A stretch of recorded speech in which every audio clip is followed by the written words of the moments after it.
Friends or Enemies by Cindy, Alyssa, and Ocean. Chapter 19.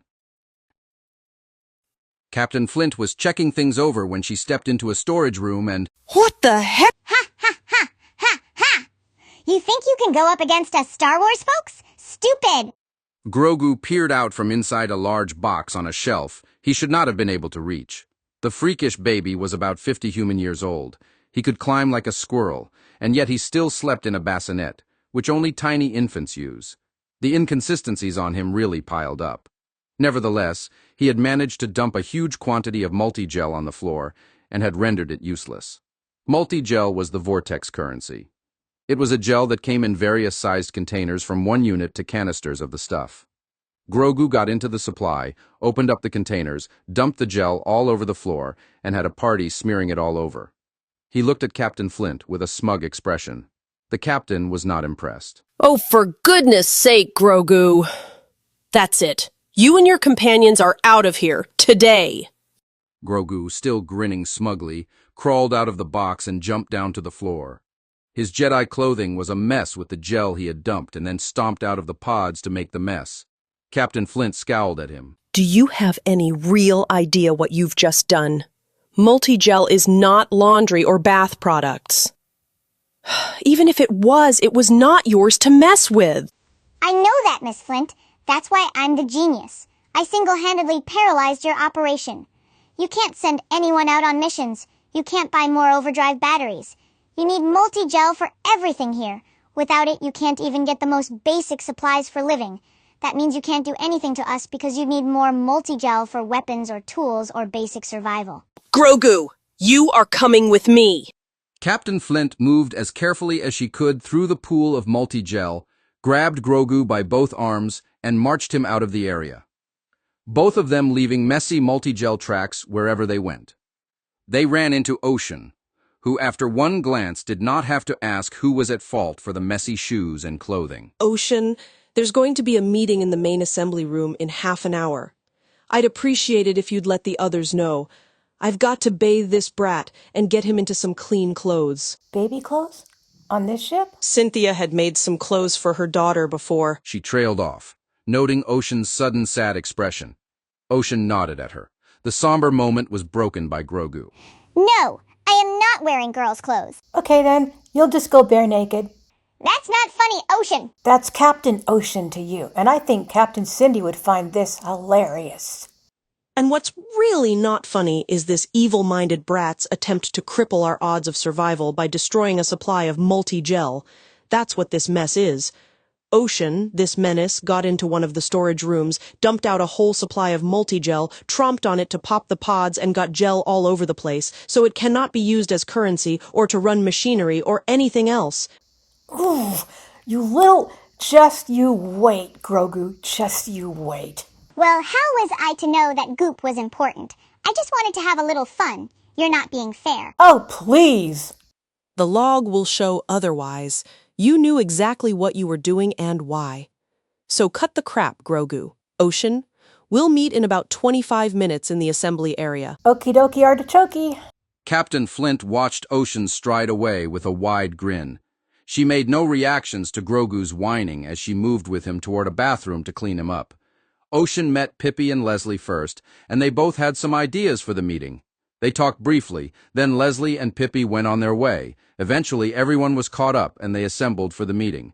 It was Pippi who now held Grogu, wrapped in a pink baby blanket and a dress that had pink and white frills at the neck, just peeking out of the blanket. On his face was a very sour expression. Captain Flint held the Luke Skywalker doll tightly and would not allow him to shoot his blaster.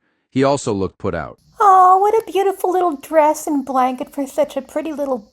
What happened to this little girl's face? Holy cow. Ocean, stop it. Choose this dress I did not. Ugly, you are. You're the one that got your clothes all dirty when you decided to destroy that multi-gel supply. All right.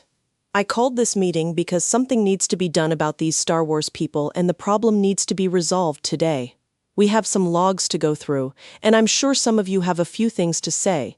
Leslie and I have discussed some ideas, and we think that the three of you, Alyssa, Cindy, and Ocean, should be the ones to give Star Wars the final consequences and send-off. We thought you might each want to choose which one. Which of you wants the Luke doll? I'll take Luke Skywalker. Okay. I think I might know who wants to deal with that brat Grogu, other than me. Oh, come on. He's just a baby. I was afraid this would happen. Alyssa? Ocean? What's going on? Cuteness. It's Alyssa's Achilles heel. I'll give it to the brat, and he's not cute. No matter what he looks like, Alyssa, he's Star Wars. Just don't forget that. But still, he's a baby. You're not going to do this to a little baby, really? Please, Alyssa. He's counting on his appearance to make you feel sorry for him. It's as manipulative as Miranda Pinsley. Besides, remember those Ewoks? They're supposed to be cute too. They're also Star Wars, and they'd eat you if given half a chance.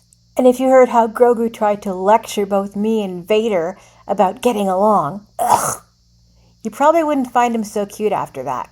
Yeah, he tried to make it sound like he wanted both of them to have peace, but he was actually defending and promoting that big lie, claiming Vader wanted to put things right, something Vader can never do anyway. Grogu never defended Ocean and her stance against the torture he did. And I know how to read between these kinds of lines. Even demons can disguise themselves as babies. And this is Star Wars, Alyssa. And believe me, Grogu is no innocent little baby. There is nothing cute about the harm he's caused.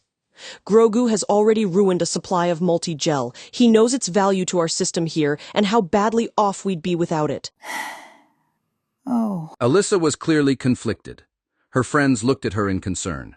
Captain Flint came to the rescue, foiling Grogu's plan to stall for time, yet showing understanding toward Alyssa. So, Alyssa gets Luke, and Cindy gets Grogu. So Vader, or Anakin, or whatever he wants to call himself, is all yours, Ocean. Yes! Oh, I want to crack at him too. I want to tell him off, but good before Ocean thrashes him. You'll get that chance, Carmen. Alyssa, you don't have to be there when Cindy deals with Grogu. However, I think we all need to listen to the logs involving every Star Wars character. Pippi, I know you and Leslie have worked to collect various logs, and Robot Death helped with the retrieval of logs from when Miranda Pinsley was here with the Star Wars characters. Let's get the latest one concerning Grogu first. Then if Cindy wants to be first in dealing with him, we'll excuse Alyssa until that is done. Oh, ha, ha, ha, ha, ha, ha, ha. You stupid, stupid old crone. Miss Flint, did you think I wouldn't ruin the log generator player in that storage room? Wow, what a dumb jerk. No one will believe you since there's no log. Several people threw dirty looks at Grogu. Cindy especially looked as if she wanted to tear him limb from limb, but one tiny fur ball put an end to Grogu's smug little party. Not so fast, Gremlin Grogu. I was taking a nap near enough to that storage room, and your trouble-causing woke me up. I watched Captain Flint go in. I heard you argue, and as soon as you left, I went in there because that multi-gel smells good to me. It tastes good too. I found that little player, dragged it out of the mess, and I licked it clean. Jessica the engineer has it now. She played enough of it to make sure it works. So take that, you self-important clown. You're not half as smart as you think you are. Numago, you filthy pig! How could you do that? I hate you. It's not fair. Everyone stared at Grogu, who was near foaming at the mouth with rage. In the middle of his tantrum, he had become strangely incoherent. Caillou couldn't resist making fun and watching the prideful baby Yoda lose his composure. You what, Grogu? I understand that you hate me and you think I'm a filthy pig part. But what was that babble between those points? I curse you. I criffin' curse you all.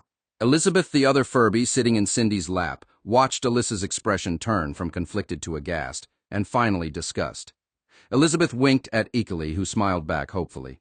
They exchanged the same sort of communication between themselves as they had earlier, and wagged their tails for joy when Alyssa finally said, Oh my gosh. Why in the heck did I ever coddle that creepy little f***er? Cindy and Ocean beamed, Pippi high-fived. There were other expressions of encouragement to Alyssa's definitive shaking off the cute smokescreen Grogu had almost succeeded in using to blind her to what really needed to be done.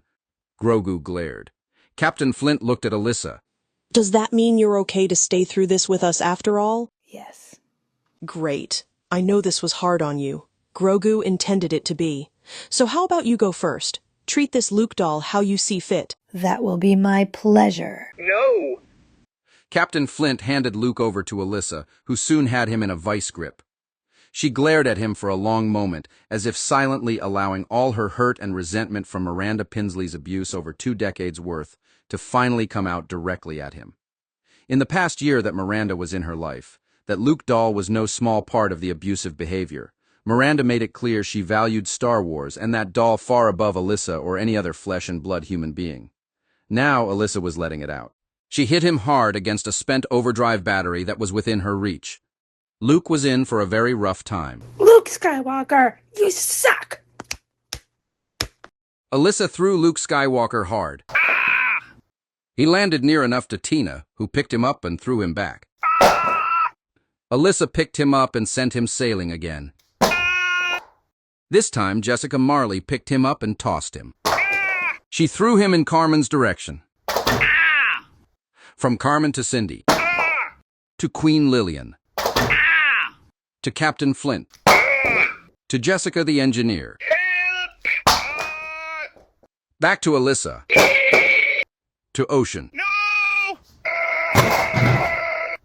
Ocean and Alyssa threw Luke back and forth some more.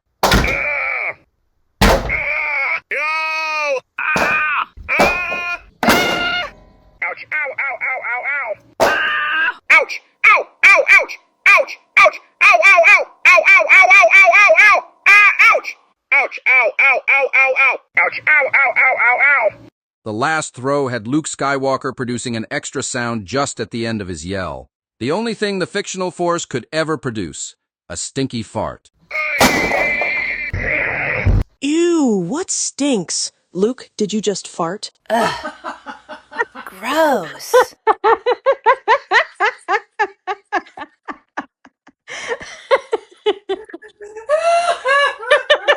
Don't mess with Ocean. She'll knock the foul wind right out of you. That's not funny, you stupid freaks!